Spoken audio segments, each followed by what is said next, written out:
ধরেন তাহলে, দুইটা একসাথে ধরেন, ওটারে অন করে নেন। হ্যাঁ হইতেছে, লম্বালম্বি করে দেবেন। হ্যালো ভিউয়ার্স, আপনারা দেখতে পাচ্ছেন এই বিড়ালটা মনের দুঃখে 4টা গাছ লাফ দিচ্ছে, দিয়ে তার 2 পা লিম্পিং হচ্ছে। তো আমরা যেটা দেখলাম লিম্পিংটা, ওখানে পায়ে তেমন কোনো ব্যথা নাই, তার মানে অনেক সময় দেখা যায় যে হালকা মুচড়ে গেলেও এরকম হয়। তো আমরা আগে এক্স রে করার আগে আমরা ওকে ফিজিওথেরাপি দিয়ে, হিট ট্রিটমেন্ট দিয়ে ভালো করার চেষ্টা করবো। যদি দেখা যায় 2-3 দিনের মধ্যে এটা ভালো হয়ে গেছে, তাহলে আর আমরা এক্স রে করবো না। আর যদি দেখা যায় না 1-2 দিন পরও ব্যথাটা আসে, সেক্ষেত্রে আমরা, কারণ আমরা ভালোভাবে ধরে দেখছি কোনো ফ্র্যাকচার মনে হলো না, খুব সামান্য থাকতে পারে, সেক্ষেত্রে 2 দিন পরে এক্স রে করে প্লাস্টার করলেও হবে।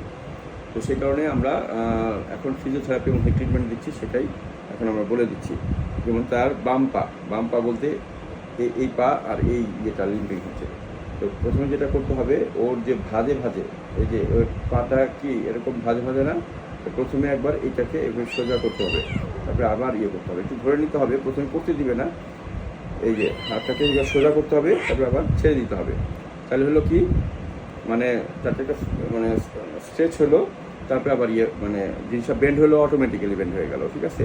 কারণ যেহেতু তার পাটা অতটা ক্ষতিগ্রস্ত হয় নাই, সেহেতু ধরে বেন্ড করার প্রয়োজন হচ্ছে না, কারণ সে নিজে এটা ফেলতে পারছে, কিন্তু আগের মতো ফেলতে পারছে না, ঠিক আছে। সেই কারণে জিনিসটা হলো যে এটাকে স্ট্রেস করতে হবে, যে ওকে আদর করে করতে হবে, কারণ এই জিনিসটা করতে হলে সে যেন মানে স্ট্রেস ফিল না করে। এই যে পাটাকে যেমন ঘাড়ে ধরে, অনেক সময় কামড় দিতে পারে, ঘাড়টাকে এভাবে ধরে নিতে হবে, ধরে নিয়ে এই যে বেন্ড হলো, তারপরে আবার এই স্ট্রেচ ছেড়ে দিতে হবে, বেন্ড হলো। তাহলে হলো কি, এইখানে যে নার্ভগুলো আছে সেগুলো একটু সচল হবে।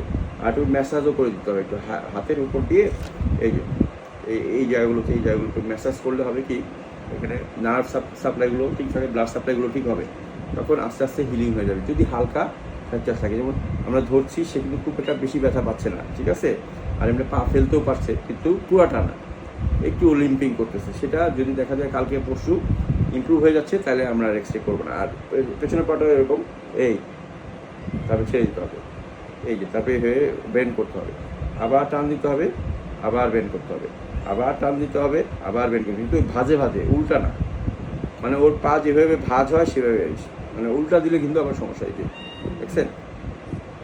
এইভাবেই করবেন। আর হলো হট ওয়াটার ব্যাগে কড়া গরম পানি নিয়ে তারপরে এটা বন্ধ করে